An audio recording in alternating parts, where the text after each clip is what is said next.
Ok, salut à vous très chers développeurs, j'espère que vous allez bien. Et précédemment, on a introduit ici la notion des mots-clés async et await. Et moi, je ne pense pas que ce qu'on a fait ici, on a plusieurs données à retrouver. Ce qu'on avait fait, c'est pas vraiment une bonne pratique. On va voir dans cette nouvelle vidéo des bonnes pratiques pour utiliser ASIC et Await. Et il est à noter que beaucoup de développeurs utilisent ces bonnes pratiques que je vais vous donner dans cette vidéo. Donc c'est parti, on est sur Visual Studio. Ok, on est sur Visual Studio. Oups. On est sur Visual Studio. Et sur Visual Studio là, qu'est-ce que je vais faire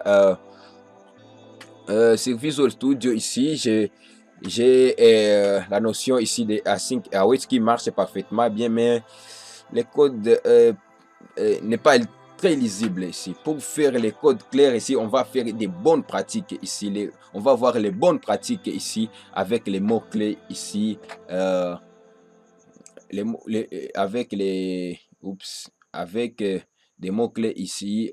Async et await. Donc, pour cela, ici, je vais créer un fichier ici que je vais appeler ici les bonnes pratiques. OK?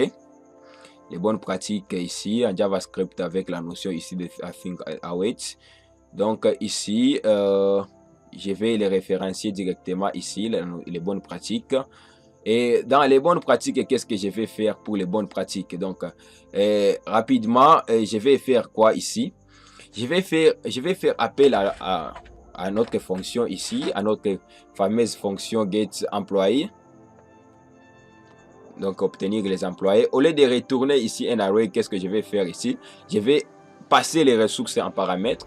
En passant directement les ressources en paramètres, j'aurai besoin ici des réponses, de la réponse ici, de la réponse de notre requête. Et la réponse, on va l'obtenir avec Fetch API et directement on va passer les ressources. Donc il est à noter ici ça une fonction asynchrone. Donc là aussi je vais faire await. Et après cela, je vais prendre ici les données. Donc je vais attendre que les données me soient retournées ici. Après que j'ai les données ici, je vais retourner ici. Donc cette fonction va nous retourner ici et l'affichage des données en console. Ici les données qui nous vont être capturées. Ok. Alors c'est comme ça que je peux retourner ici les données. En second lieu, je peux faire ici la méthode de getEmployees et je précise directement les ressources ici. Ça sera data avec les fichiers qui comportent ici les employés de chez Amazon. Et ensuite, je peux faire aussi la même chose pour les employés ici de chez Facebook. Ok, .json. Et enfin, je peux finir par faire appel à notre fonction en passant ici les ressources ici des données des employés de chez Google. Ok. Alors ici, si je fais CTRL S ici, on va voir que ça marche ici parfaitement. Oups, j'ai une règle de syntaxe. Oups, ici, c'est Facebook ici. Ok.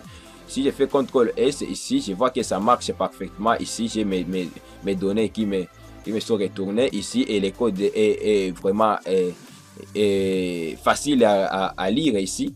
Mais pour capturer l'erreur ici, je vais faire ici appel à la méthode d'étude try and catch. Donc, je vais essayer d'abord cette fonction et je vais capturer l'erreur try and catch. Donc, et je vais capturer l'erreur ici qui va survenir ici.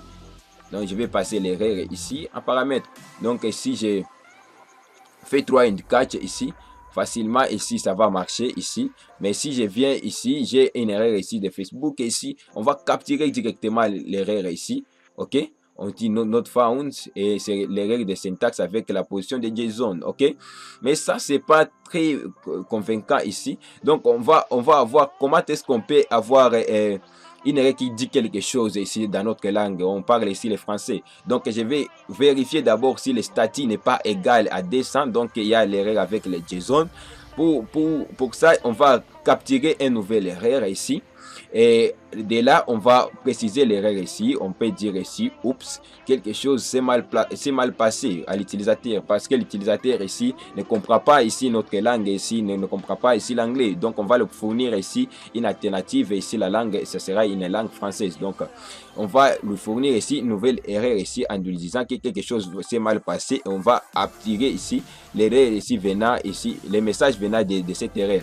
Donc, si je fais ici, vous voyez que quelque chose s'est mal passé. OK? Et si je fais chez Google ici, ça va ici et capturer l'erreur ici en me disant que quelque chose s'est mal passé. Et notamment ici chez Amazon, ici, l'avantage d'utiliser ASIC et Await, ça ne va pas bloquer ici. On aura les données ici, mais on aura les données avec l'erreur. Donc ici, et si tous les choses ici, qu'est-ce que je vais faire ici? Et on va voir ici, c'est du code asynchrone, donc ça va pas bloquer du fait que ça va, le code va prendre un peu du temps pour charger et ça ne va pas bloquer le reste des codes ici. C'est la base des codes asynchrone ici en JavaScript. Donc je vais faire ici des codes asynchrone. On voit que le code s'est exécuté en premier et le code qui va prendre un peu du temps, ça va s'exécuter ici en dernier lieu ici. Et là, je peux ajouter aussi d'autres lignes de code ici en disant, bon, voici comment est-ce que comment on fait ici les codes asynchrone. Bon, on fait des bonnes pratiques ici pour la bonne manipulation ici des codes asynchrone. OK?